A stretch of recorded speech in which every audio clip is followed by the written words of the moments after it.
Tell us about your most amazing day.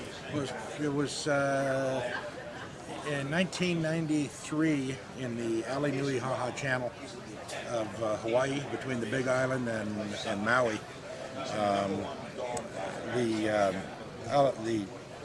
the channel itself is notorious in the Hawaiian Islands for having whatever the winds are on the islands.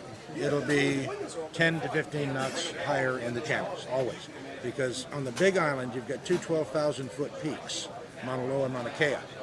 And on the island of Maui, which is across a 22-mile channel, is the island on another mountain that's 11,000 feet.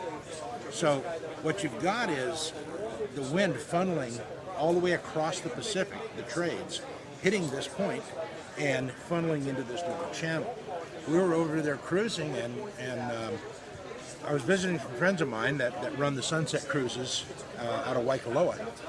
And as we were going to sail over to McKenna Beach on Maui, and they said, well, can we go with you? Because they wanted the adventure. So we take off, and we're sailing across the channel. Which boat are you in? Is this on the Lost Soul? It's a Formosa 56, okay, yeah. 42-ton, anything but a racing boat. I mean, we're talking about the ultimate Taiwan turkey. This thing is a lead sled. So the sail over was phenomenal. I mean, it couldn't have been better. 120-degree wind right off of our stern, blowing 25 to 30 knots. And we didn't reef, of course. And so we're doing, in a boat that is normally doing 7.5 to 8 knots, we're doing 11, 12 knots, and we're fighting over who gets the wheel every time we surf down a wave. And it was exciting as hell. This is part A. We get over to McKenna Beach and topped off the speed. Best speed we ever got in the boat was 13 knots. Jody was at the wheel, and she kept razzing us. So we decided to turn around and come back. But the other two skippers had to go back on a plane, so it's just Jody and I. Meanwhile, the front moved in. It's blowing 50 in the channel. It's blowing 35 to 40 behind the island. We get up at dawn. The weather says the next day the wind is going to come around right from where we're going. At this time, the wind had clocked around to where sailing back to the Big Island was going to be the wind right 120 degrees, right up our shoulder. So we figure it's better to go across in 55 knots of wind with it than the 35 it would drop to tomorrow, but it would be right on our nose. So we took off with a triple reef main and a handkerchief of a head sail.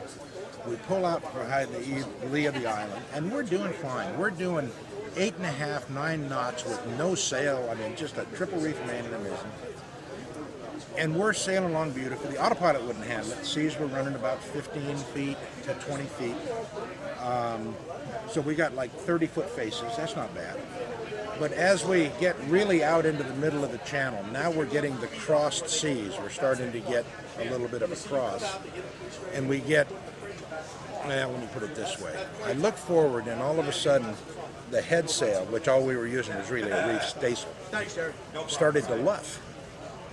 And I like, what?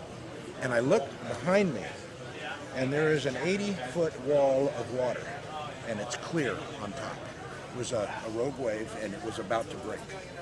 And we're moving along at 8.5 knots, and we're quartering the seas, so the wave's going like this, and we're going like this. But all of a sudden, here's this. We got a 70-foot stick, and it's 10 foot over our stick, and blanketing the sails. But boats float, so we start floating up the face of this thing. Jody's sitting in the cockpit. I'm on the wheel. I don't have a harness on or anything. As we get up high enough in that wave, the 55 knots of wind hits the sail. And so Lost Soul starts to lay down. As she's laying down, we're still doing 8.5 knots, probably 8 knots now, so we're cutting through the water, and then the wave broke. We inverted.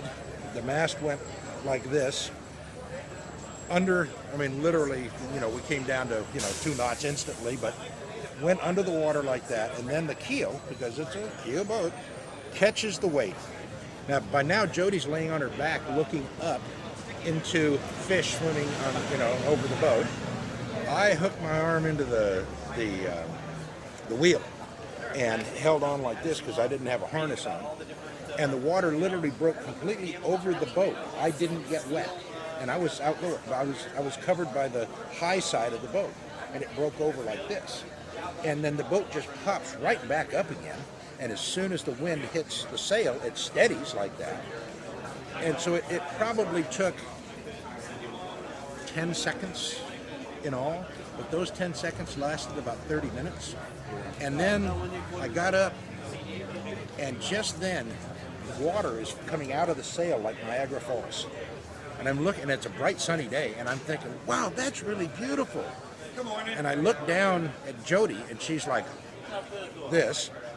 And I said, you know, this really shows that the difference between an ordeal and an adventure is your attitude. This is great.